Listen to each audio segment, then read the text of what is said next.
Blood drips onto the cold marble floor of the Senate House, pooling around the sandaled feet of panicked politicians who are scrambling over each other to escape the terrifying reality of what they have just done. The most powerful man in the known world lies dead, stabbed exactly 23 times by his closest allies, his expensive tunic soaked in crimson. This is the brutal, chaotic heartbeat of a civilization that built the absolute blueprint for modern power. We look at the ruins of stadiums and crumbling columns and see high culture, a pinnacle of ancient philosophy. But underneath that pristine white marble is a foundation built on absolute violence, relentless engineering, and a political machine so utterly ruthless it eventually devoured itself from the inside out. Let us step back into the shadows of an empire that stretched across 3 continents, enslaving millions and inventing the modern world in the process. Before the highly organized legions, before the massive domes and the monumental stadiums, there was just a muddy, malaria-ridden swamp near a bending river. Legend claims this humble settlement was founded by twin brothers raised by a wild wolf, a violently dramatic myth that ended with one brother murdering the other in cold blood over a minor property line dispute. It was an incredibly fitting start. For its first few centuries, this city was nothing more than a dangerous backwater settlement ruled by a succession of tyrannical kings. But these early citizens were infected with a deep, uncompromising obsession for control. They overthrew their final monarch, vowing never to be ruled by a single man again, and birthed a radical new concept, a republic. Power was suddenly divided, balanced by a powerful senate of wealthy aristocratic landowners and noisy assemblies of commoners. To protect their fragile state from aggressive tribes, they forged an army. This was not an army of highly paid mercenaries. It was a terrifying meat grinder of ordinary civilian soldiers. Every landowning citizen was forced to serve, fighting in brutal, tightly packed phalanxes where the smell of sweat mixed with the sharp scent of iron. They expanded block by block, city by city, absorbing their neighbors through sheer, grinding attrition. When a rival maritime superpower across the Mediterranean sent hundreds of thousands of veteran troops and weaponized armored elephants to crush them, this young republic lost entire generations of men in single afternoons. The slaughter was biblical in scale. Yet instead of surrendering, the Senate simply drafted more men, lowered the age limits, and stripped gold from their own temples to fund a new war effort.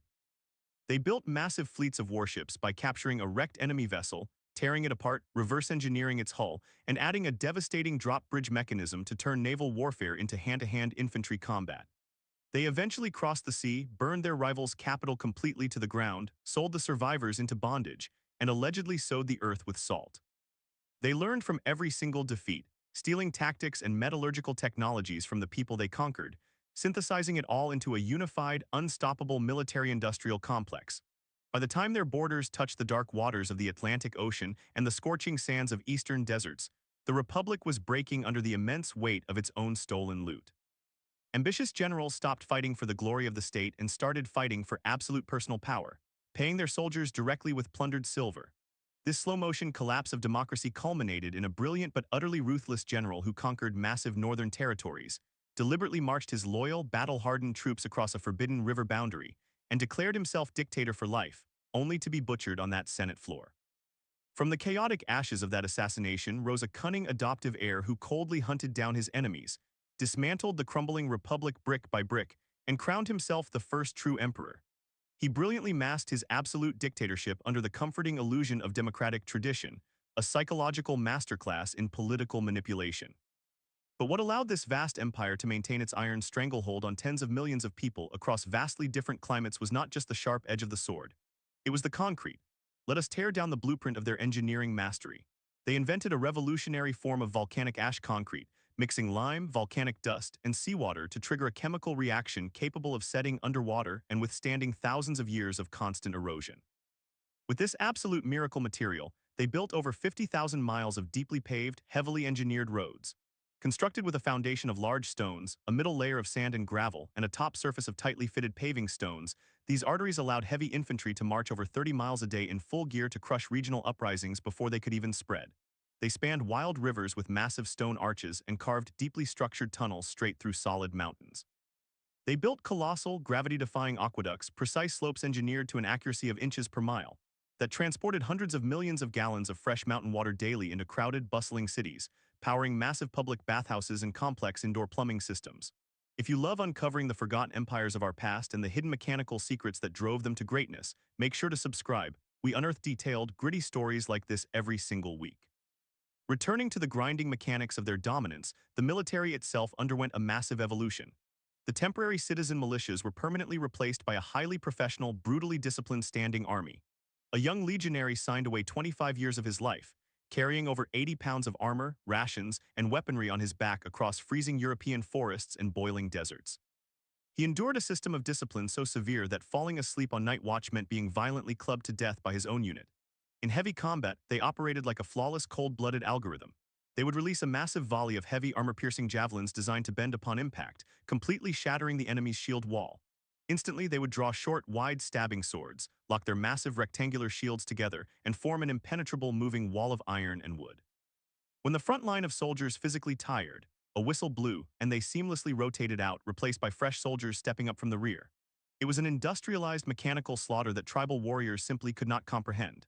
Yet behind the glorious sunlit marble facades and the triumphant military parades, the stark reality of daily life in the capital city was a waking nightmare of severe overcrowding, rampant infectious disease, and extreme inequality. The city rapidly swelled to a massive population of over 1 million people, a staggering figure for antiquity. The vast majority lived in towering, cheaply constructed timber apartment blocks that routinely collapsed under their own weight or caught fire, incinerating thousands in a single night. To keep this desperate underclass from rioting and tearing the wealthy elite to pieces, the emperors established a massive welfare state, providing free grain quotas and staging extreme, hyper-violent entertainment. This was the dark, calculated psychology of the arena. Colossal stone amphitheaters were engineered with incredible precision to hold up to 50,000 screaming spectators, featuring massive retractable awnings and deeply intricate underground labyrinths of cages, trapdoors, and hand-cranked elevators. Here, blood literally became a high-functioning political tool. The state heavily funded brutal gladiatorial combat, agonizing public executions, and massive exotic animal hunts. Whole species of dangerous North African wildlife were driven to the absolute brink of extinction just to supply the endless demand for slaughter. This was not just chaotic sport. It was a deeply calculated display of raw imperial power, physically proving to the starving masses that the emperor alone held the ultimate power of life and death. Beneath this horrifying economy of blood was a silent economy of human flesh. The entire empire was dependent on an immense population of enslaved people, who made up roughly 30% of the total population. They worked in absolutely horrific conditions in deep silver mines, dying in toxic, collapsing underground tunnels, or toiled endlessly on massive agricultural estates owned by a tiny fraction of ultra-wealthy elites. Furthermore, unseen biological dangers lurked heavily in the infrastructure they so loudly prided themselves on.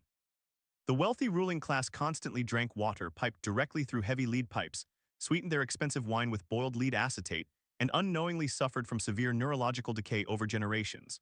The political system violently swung between capable administrators and absolute psychopaths. One historically unhinged emperor reportedly burned vast sections of his own capital just to clear land for a massive golden palace, blaming a minority religious cult for the arson. Dozens of others were brutally assassinated by their own elite bodyguards, a corrupted faction that eventually realized they held the real power and literally auctioned the ultimate throne to the highest aristocratic bidder in a humiliating public spectacle. To fund endless border wars, the standard currency was systematically debased. Pure silver coins were slowly replaced with cheap bronze washes, triggering uncontrollable hyperinflation that completely wiped out the economic middle class. The tiny cracks in the massive foundation eventually became vast, unbridgeable chasms. The empire grew far too bloated and culturally fractured to physically defend its borders. It was constantly besieged by mass migrations of desperate warrior tribes, heavily plagued by mysterious pandemics that wiped out millions, and completely crippled by endless civil wars between rival generals. In a desperate final bid for survival, the central authority made the monumental decision to split the vast administration completely in half, creating a fatting western hub and a highly fortified eastern stronghold. The western half slowly disintegrated, its vast borders collapsing under the relentless pressure of constant invasions, its once great cities shrinking into haunted ruins, its grand aqueducts finally drying up and crumbling into dust. But the idea of the empire did not completely vanish, it radically transformed. The eastern half miraculously survived for another 1,000 years, fiercely preserving the ancient laws, the complex military tactics, and the monumental domed architecture behind massive, impenetrable walls. Even after the political state itself fully evaporated into the ash of history, its ghost continuously haunted the entire globe. The complex systems they violently birthed became the foundational operating code for modern civilization itself. The abstract concepts of political checks and balances, the bicameral legislative systems, civil property law codes, and even the stark, imposing architectural language of modern government buildings are all directly copied from their ancient blueprints. When we look at sprawling modern stadiums, massive continental road networks, or the very alphabet we use to write, we are looking directly into the long, dark shadow of their absolute dominance. They were a paradox of unparalleled structural genius and unmatched systemic cruelty, a society that engineered complex indoor plumbing while simultaneously cheering for mass slaughter in the blood-soaked sand. Their aggressive rise perfectly shows us the incredible heights of human organization, and their agonizing, drawn-out fall is a terrifying, permanent reminder that no system, no matter how powerful or heavily armed, is ever completely immune to decay and corruption from within. If exploring the darkest, most mysterious corners of human history and breaking down the complex mechanisms of power fascinates you, hit that subscribe button right now. Join our growing community of curious minds, and together we will continue to decode the lost, forgotten worlds that secretly built our modern present.